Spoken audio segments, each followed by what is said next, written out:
Hello everyone, আসসালামু আলাইকুম। I hope আপনারা সবাই ভালো আছেন। আমিও আলহামদুলিল্লাহ ভালো আছি। Welcome to my new blog Joy recipes episode.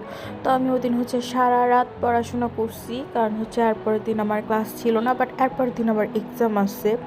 তো আমি ঘুম থেকে উঠে এক জায়গায় যাব, ঘুরতে যাব, বিকজ আমার কলেজ লাইফের এক ফ্রেন্ডের সাথে।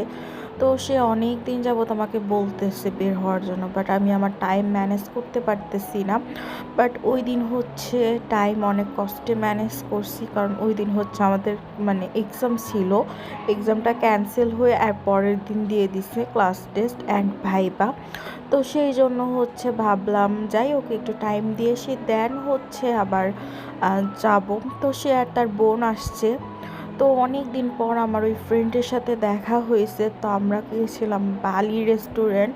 তো ইদানিং তো এটা অনেক ট্রেন্ডিংয়ে আছে, এটা নাকি ইন্দোনেশিয়া বাংলাদেশের ইন্দোনেশিয়া আর বালি এরকম কিছু। তো আমি যাওয়ার পর আমার কাছে সব অ্যাজ ইউজুয়াল লাগছে। হ্যাঁ, জায়গাটা সুন্দর, খারাপ না, বাট আমাদের এখানে তো কোনো কিছু ট্রেন্ড হইলেই একদম ওই জায়গাটা পচাই ফেলে মানুষ।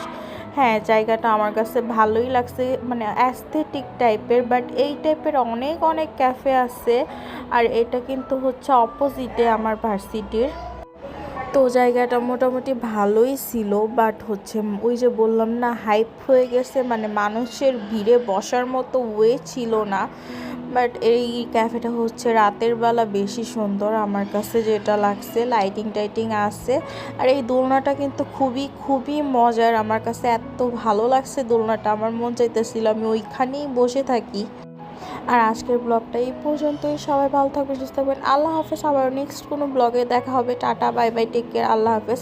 আর আমার ব্লগটা কেমন লাগছে অবশ্যই সবাই কমেন্ট করে জানাবেন। আর আপনাদের কাছে এই বালি রেস্টুরেন্টটা কার কাছে কেমন লাগছে এটাও জানাবেন। আমার কাছে মোটামুটি ভালোই লাগছে, বিকজ একসাথে ফ্রেন্ডরা মিলে আড্ডা দিতে খুব ভালো।